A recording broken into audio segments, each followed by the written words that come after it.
Resonancias nodales, diseñando sentido en un mundo desconectado. Hoy, Futurofobia, de García Barnés. Hola, iniciamos hoy una exploración de algo que parece estar bastante en el ambiente, ¿no? Una sensación compartida sobre todo quizá por generaciones más jóvenes. Sí, como una cierta ansiedad, ¿verdad? Exacto, como un bloqueo al mirar hacia adelante. Vamos a indagar un poco en este concepto de futurofobia. Suena interesante. ¿Y en qué nos basamos? Pues mira, nuestra fuente principal son extractos de un ensayo que se llama Futurofobia, una generación atrapada entre la nostalgia, de Héctor García Barnés. Ah, lo ubico. Buen punto de partida. La idea hoy es esa, tratar de entender qué es esta futurofobia según él, de dónde podría venir, cómo se refleja, bueno, en la cultura, en el trabajo, en lo personal. Y ver qué sacamos en claro de todo este análisis, ¿no? Justo. Y para arrancar hay una imagen potente que el propio García Barnés menciona, un graffiti que vio en Barcelona. Un graffiti. ¿Cuál? Decía así en inglés y español mezclado. We are a sad generation with happy pictures. Uf, fuerte. Y muy de ahora, ¿no? Con las redes y todo eso. Totalmente. Captura algo muy de esta época. ¿Qué significa realmente? Bueno, vamos a intentar desentrañar un poco eso. Dale, empecemos por definir qué entiende el autor por futurofobia. Claro, García Barnés plantea que va más allá de, digamos, tener sueños rotos o que no se cumplan tus expectativas. No es solo eso. Ajá. Entonces, ¿qué es? La describe como una dificultad más profunda, la de ni siquiera poder imaginar futuros distintos al presente. O sea, no solo que no te guste el futuro que ves venir, sino que te cuesta Hasta imaginar otras opciones, sí. o sentir que tienes alguna capacidad, alguna agencia para influir en lo que viene. Como si estuviéramos un poco atrapados en un eterno ahora, ¿no? Sin poder proyectar mucho. Exacto. Esa es la sensación. Y es interesante cómo él lo ve no como algo que surgió de repente. Claro, no es de un día para otro. No. Lo rastrea como un proceso gradual, que se fue alimentando durante décadas. Habla de la acumulación de eventos. ¿Qué tipo de eventos menciona? Pues el impacto del terrorismo internacional después del 11S, las crisis económicas recurrentes, la de 2008, por ejemplo, que parece que nunca terminó de irse. Cierto, dejó una marca profunda. Y las desilusiones políticas también, ciclos que prometen y después, bueno. Y las fracturas sociales, las crisis y la pandemia, claro, que llegó como a intensificar todo esto. Fue como la gota que colmó el vaso para muchas de estas sensaciones, ¿no? Sí, como un punto culminante. Y toda esta acumulación, dice él, va generando un clima casi apocalíptico. Donde hablar de planes a largo plazo se vuelve incómodo, como que no pega, ¿no? Casi un tabú. El sistema estuviera permanentemente con un cartel de no funciona, ¿no? Siempre en reparación. Justo eso. Y ligado a esto está la falta de ilusiones y agotamiento. Ah, el famoso burnout, pero a nivel más social. Podría ser. No es solo cansancio físico, es un desgaste más profundo que viene del cinismo, de la desconfianza, de la avalancha de información. Y de tener que decidir todo el tiempo, ¿no? El autor cita a Mark Rego, creo. Sí, menciona la fatiga frontal de Rego. El esfuerzo constante del cerebro por anticipar, elegir, procesar, nos deja KO. Nos agota, sí. Tiene sentido. También señala una intensificación de la competición y el individualismo. Uf, eso se ve por todos lados. Esa sensación de sálvese quien pueda, ¿no? De estar en una lucha constante. Lo vemos reflejado hasta en la ficción, tipo El juego del calamar. Tal cual. Y ese individualismo además se siente distinto a otros momentos. El ensayo contrasta, por ejemplo, la carrera espacial original. Que tenía como un aire de sueño colectivo, ¿verdad? Claro, de proyecto común. Y lo compara con los proyectos espaciales de ahora, de los multimillonarios. Que se leen más como aventuras personales o, bueno, planes de escape para unos pocos. Exacto. No es el mismo espíritu, digamos. Otro punto que me pareció interesante es cómo se idealiza el pasado. La nostalgia, ¿no? Siempre vuelve. Sí, pero dice que no es tanto una nostalgia por cómo eran las cosas realmente, sino por una época en la que parecía que sí había futuro, un horizonte abierto. Ah, claro. Nostalgia por la posibilidad de futuro, más que por el pasado en sí. Exacto. Esa melancolía que resume la frase «Nunca fuiste tan feliz como a los 18», como si lo mejor ya hubiera pasado y la puerta a algo nuevo estuviera cerrada. Qué bajón esa idea. Y García Barnés le añade una vuelta de tuerca, ¿no? Dice que la futurofobia también puede ser cómoda. ¿Cómoda? ¿En qué sentido? Bueno, que adoptar esa visión pesimista te puede servir de excusa para no actuar, para victimizarte. El típico es que mi generación, es que con cómo está todo. Claro, te quita responsabilidad de encima. Exacto, puede ser un refugio para no tomar partido, para no intentar cambiar nada. Medio conveniente, en cierto modo. Es importante aclarar, y el propio autor lo hace, que futurofobia no lo usa como una etiqueta clínica, ¿eh? No, no es un diagnóstico psiquiátrico ni nada parecido. Es más bien una herramienta para pensar, ¿no? Un concepto paraguas para analizar nuestro tiempo, nuestra cultura, una lente para mirar el presente. Totalmente. Una forma de ponerle nombre a una sensación difusa. Entonces, si buscamos las raíces de esta actitud, ¿dónde la sitúa el ensayo? ¿Dónde empieza esto? Bueno, menciona varios hitos, tanto culturales como políticos. Algunos vienen de lejos. Por ejemplo, Desde el lema punk de los 70s, el famoso No Future, que ya marcaba una ruptura fuerte con la idea de progreso. claro, muy contracultural en su momento. Y luego, la sensación de derrota de ciertos movimientos sociales frente a discursos como el de Thatcher, con su Tina, There is no alternative, no hay alternativa. Eso caló hondo. La idea de que el sistema actual es el único posible. Exacto.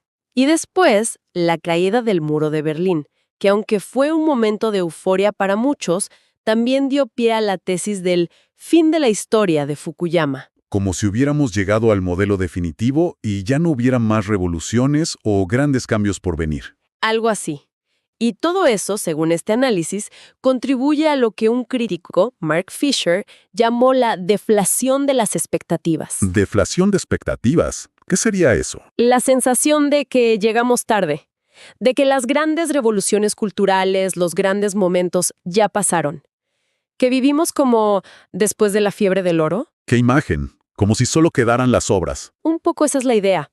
Solo nos queda gestionar las ruinas o, como mucho, recombinar lo que ya existe. Y en ese contexto, el análisis que hace de Parque Jurásico, la película del 93, es muy interesante. Sí, es revelador. No la ves solo como una peli de dinosaurios y aventuras. ¿Cómo la interpreta entonces?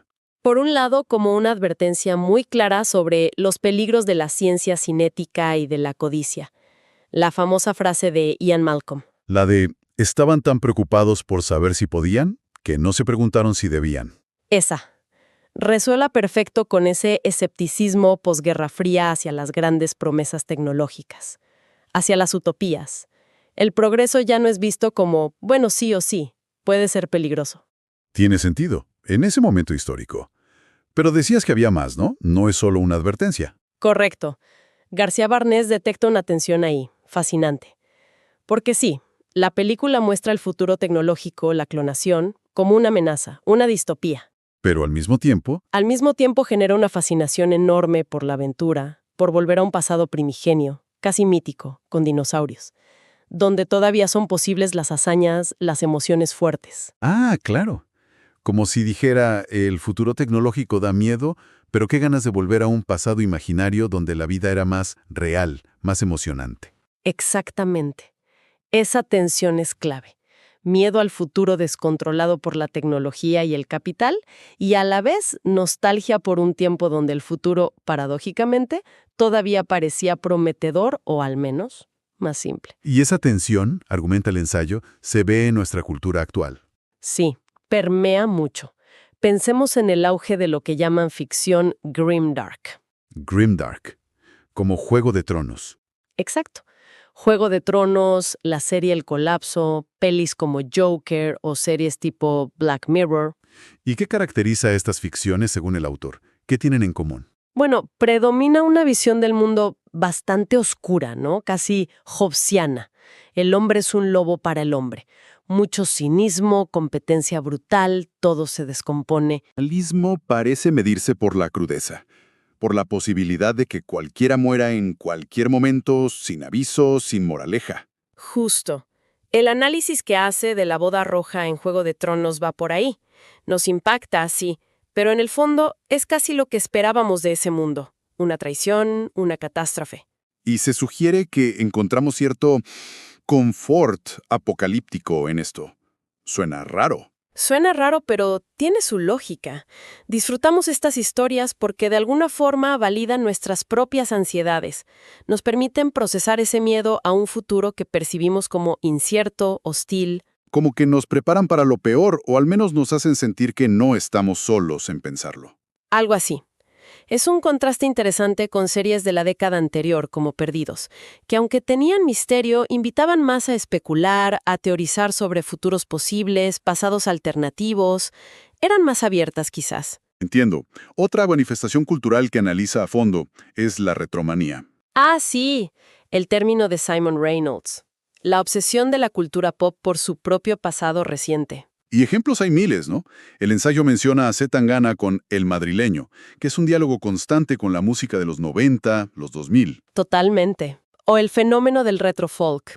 Artistas que recuperan cancioneros antiguos como Rosalía o los hermanos Cubero con la Jota en España. Parece que la creación cultural está mirando mucho por el espejo retrovisor. Y eso plantea preguntas incómodas, ¿no? Sobre la innovación. Estamos en un bucle. Ya no hay progresión real, solo reciclaje. Exacto. García Barnés toca el debate sobre el poptimismo, esa tendencia a celebrar casi todo lo popular sin mucho filtro crítico. ¿Y qué dice? ¿Es bueno o malo? Se pregunta si ha democratizado el gusto, lo cual podría ser bueno, o si, por el contrario, ha debilitado nuestra capacidad de análisis, de crítica. El caso de Rosalía lo usa como ejemplo. ¿En qué sentido? Se pregunta si es una genialidad de autocreación artística, tipo Bowie o Dylan en su momento, o si es más bien un síntoma de que buscamos constantemente validación en referentes pasados, porque quizás no confiamos en poder crear algo radicalmente nuevo desde cero. Es una pregunta interesante. ¿Es creación o es síntoma de estancamiento? Justo. Y hablando de pasado, se detiene bastante en la nostalgia específica por los años 90. Ah, los 90. Una década que recordamos con sentimientos encontrados, ¿no? Sí, el texto pinta un cuadro muy ambivalente. En España, por ejemplo, fue la década del optimismo superficial. Juegos Olímpicos, la Expo, la expansión universitaria, el acceso a tecnología de consumo como el VHS, Canal Plus. Una serie que todo iba para arriba. Pero también fue la década donde empezaban a asomar las sombras, ¿no? La crisis económica que ya se incubaba, el impacto social de crímenes muy mediáticos que dispararon el amarillismo en la tele, el desmantelamiento industrial en algunas zonas. Cierto, no todo era color de rosa. Y culturalmente es la década de la generación X, y lo que el autor llama su hedonismo cínico. Hedonismo cínico. ¿Cómo sería eso? Piensa en novelas como Historias del Cronen, esa mezcla de apatía política, de buscar el placer inmediato, pero con una desconfianza de fondo hacia las grandes promesas, hacia el futuro. Como un disfrutemos ahora porque mañana quién sabe, ¿no? Exacto. Una búsqueda de disfrute aquí y ahora, precisamente porque no se confía demasiado en el mañana. Pasando a un plano más social, García Barnés habla de una idea que me llamó la atención. El pesimismo prestigioso. ¿A qué se refiere con eso? A cómo en ciertos círculos, sobre todo intelectuales o mediáticos, mostrarse cínico o pesimista sobre el futuro se ha vuelto casi una señal de inteligencia. Como que ser optimista es ser ingenuo. Ah, sí, eso se percibe a veces. El cinismo como marca de sofisticación. Y lo contrasta con lo que llama el optimismo impostado. Esas frases motivacionales de taza de café, los mensajes virales de buenos días con paisajes. Que desde esos círculos pesimistas se suelen ver con cierto desdén, ¿no? Como algo superficial o hasta tonto. Exacto. Pero el autor propone otra lectura. Dice, quizás ese optimismo, aunque parezca naif, es en realidad un mecanismo de supervivencia. ¿Supervivencia para quién? Sobre todo sugiere para clases trabajadoras que enfrentan realidades más duras y necesitan aferrarse a alguna esperanza para seguir adelante. El pesimismo, en cambio, puede ser un lujo. Un lujo para quienes tienen una posición más segura, que les permite mirar todo desde arriba, ¿no? Estar por encima del bien y del mal requiere no estar peleando por llegar a fin de mes. Claro, y conecta este pesimismo prestigioso con la narrativa que se impuso fuerte después de la crisis de 2008. ¿Cuál? La de hemos vivido por encima de nuestras posibilidades. ¿Te acuerdas? Uf, sí, se escuchó hasta el cansancio. García Barnés la lee como un discurso muy moralizante, que básicamente culpó a la gente común, a las clases medias y bajas. Y que sirvió para justificar la austeridad, los recortes. Exacto, promovió una rebaja general de expectativas. Cita a Mark Fisher de nuevo, que habló de una depresión colectiva deliberadamente cultivada, como que nos convencieron de que merecíamos menos. Qué fuerte esa idea. Y esto nos lleva directo al impacto en el mundo del trabajo, ¿no? Directamente. Un fenómeno clave que analiza es la gran renuncia. Sí, ese movimiento pospandemia de gente dejando sus empleos masivamente. El autor lo vincula clarísimo con el burnout, con el agotamiento extremo. Pero no solo eso, ¿Qué más? también con una reevaluación profunda de prioridades. La idea de vocación, por ejemplo, que antes justificaba aguantar mucho. Se desgastó, ¿no? Ante la precariedad, la falta de reconocimiento, la falta de recompensa real, la vocación sola no alcanza. Exacto. Y la precariedad e incertidumbre son como el telón de fondo constante, sobre todo para los jóvenes. Sí, el ensayo cita datos, creo que del Banco de España, sobre cómo la incertidumbre sobre los ingresos futuros es mucho mayor en jóvenes que en adultos mayores. Y hasta frases que podrían sonar neutras, como esa de el 60% de los trabajos del futuro aún no existen. Que a veces se dice como algo positivo, ¿no? Lleno de oportunidades. Pero que a menudo generan más angustia que ilusión, porque implican inestabilidad, la necesidad de adaptarse todo el tiempo. Y no todo el mundo tiene los recursos para esa adaptación constante. Claro. Y la autoexplotación se vuelve casi la única herramienta para muchos que no acceden a formación continua o a mejores oportunidades. También aborda cómo el trabajo sigue definiendo nuestra identidad, pero ahora bajo una presión constante de reinventarse. Que no siempre es una elección personal, ¿verdad? Muchas veces es una imposición del mercado laboral. Si no te reinventas, te quedas afuera. Y entra en juego la gamificación del trabajo. Ah, las métricas, los rankings, las estrellitas. Sí, cómo convierten el trabajo en una especie de juego, con recompensas, castigos, que puede ser adictivo sí, pero también borra los límites con el descanso. Y alimenta el burnout, claro. Estás siempre jugando, siempre compitiendo, nunca desconectas. El autor contrasta esta figura del trabajador actual, flexible, gamificado, reinventándose todo el tiempo, con la idea más antigua del profesional. ¿El profesional de antes? ¿Cómo era? Alguien con un oficio, con un saber hacer, que encontraba identidad en la maestría de su labor y que respetaba ciertos límites entre el trabajo y la vida personal, algo que parece cada vez más difícil. Se perdió un poco eso, ¿no? El respeto por el oficio y por los tiempos. Y finalmente, menciona la paradoja de la externalización y aceleración. ¿La paradoja de qué? De que podemos subcontratar más tareas que nunca. La comida, la limpieza, gestiones administrativas, pero la sensación general es de tener menos tiempo libre. ¿Es verdad eso? ¿Cómo se explica? Conecta con la teoría de la aceleración de Hartmut Rosa. La impresión de que corremos cada vez más rápido, solo para quedarnos en el mismo sitio. La rueda de hámster. Algo así. Y lo crucial de la teoría de Rosa, que García Barnés recoge, es que esta aceleración constante nos dificulta conectar. ¿Conectar con qué? Con el presente, con los demás, con nosotros mismos, incluso con lo que estamos haciendo. Perdemos lo que Rosa llama resonancia. Resonancia. Esa sensación de relación profunda, significativa, con el mundo.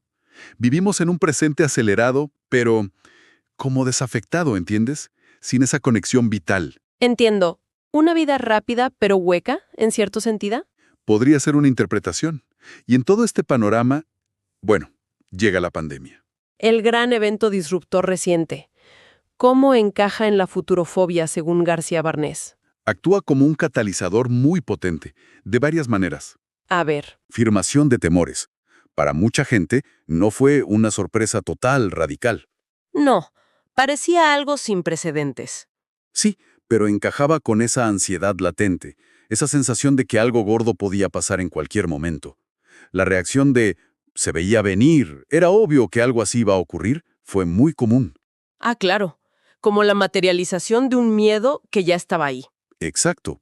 Y paradójicamente, también aportó una narrativa y agencia. Agencia, si estábamos todos encerrados. Sí, pero ofreció una historia global compartida y un sentido de propósito, aunque fuera limitado. Quédate en casa, aplana la curva. Hizo que mucha gente se sintiera parte de algo histórico, aunque fuera pasivamente desde el sofá. Entiendo. El confort narrativo de sentir que formas parte de un guión, incluso si es uno catastrófico. Algo así. También actuó como revelación. ¿Qué reveló? Pues puso de manifiesto de forma brutal las costuras del sistema, lo insostenible de ciertos modelos de trabajo, la fragilidad de las cadenas de suministro, las desigualdades enormes en cómo se vivió la crisis. Cosas que se intuían, quizás, pero que quedaron expuestas crudamente. Ya no se podían ignorar. Exacto.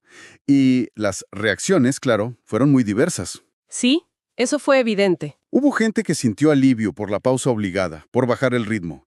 Pero para la mayoría la experiencia fue dura y muy desigual según la clase social, el trabajo, la salud mental previa. Exacerbó las brechas que ya existían. Totalmente. Y claro, validó las visiones del mundo de los doomers, los que esperan el colapso, y los preppers, los que se preparan para él. Les dio la razón, en cierto modo. Les confirmó sus peores expectativas. Y finalmente mencionó un concepto curioso, el reality bleed, o sangrado de la realidad. Sangrado de la realidad. ¿Qué es eso? La sensación de que toda la ficción apocalíptica que habíamos consumido durante años, pelis, series, libros, de repente se volvía real. Como si la realidad imitara la ficción distópica. Exacto. Y eso, de forma extraña, pudo cumplir ciertas expectativas oscuras y hasta dar una sensación de orden narrativo. Sabíamos cómo iban estas historias, e incluso de emoción a una vida cotidiana que a veces se percibe como monótona. ¡Qué loco! Ver la catástrofe como algo casi familiar. Podría ser. Es complejo. Bien, haciendo un balance entonces. La futurofobia que describe Héctor García Barnés es como esta mezcla, ¿no? De ansiedad, de dificultad para imaginar otros futuros o para sentir que podemos construirlos. Y que nace de crisis que se van sumando, de transformaciones culturales, de una presión económica y social constante. Exacto, y se manifiesta de muchas formas. En el cinismo que vemos en la cultura, en refugiarnos en pasados idealizados, en el agotamiento físico y mental. En el individualismo competitivo, en esa relación acelerada y poco conectada con el presente que mencionabas. Todas esas son como las caras de esta nefa, de esta sensación generalizada. Pero el análisis no se queda solo en describir este estado de ánimo, ¿verdad? También deja entrever algunas posibles líneas de fuga, o al menos de reflexión. Sí, no es un panorama completamente cerrado. Se sugiere que quizás superar esta parálisis pasa por un esfuerzo consciente, por construir otras narrativas. Otras historias sobre nosotros y el futuro. Algo así. El texto alude a la importancia de recuperar rituales que nos anclen, como diría Byung-Chul Han, o de buscar activamente momentos de resonancia en lo cotidiano, conectar más allá de la pura eficiencia, como propone Hartmut Rosa. Pequeños gestos para reconectar. Quizás, o atrevernos a confiar un poco más en lo incierto, valorar los vínculos aunque sean fugaces, y no perder esa capacidad casi infantil de preguntar ¿por qué las cosas son así? Y de imaginar que podrían ser de otra manera. Exactamente, de no dar por sentado el presente como la única opción. García Barnés cierra su prólogo con una imagen muy gráfica, la de brindar en Nochevieja porque nos quedemos como estamos. Uf, sí, es una frase que te deja pensando. ¿Qué significa realmente desear eso? Claro, nos invita a reflexionar sobre la profundidad de ese deseo, que parece conservador, pero quizá esconde mucho miedo al cambio o resignación. Así que podríamos dejar esta pregunta flotando. A ver. Más allá de las grandes tendencias, de los discursos que nos abruman, ¿qué pequeño acto de imaginar o de elegir un futuro distinto, por modesto que sea, podríamos intentar cada uno, cada día? Buena pregunta. ¿Qué historia diferente, personal o colectiva, podríamos empezar a contarnos para contrarrestar esa sensación de estancamiento, de que no hay salida? Resonancias Nodales fue una producción de Nodo Miceliano.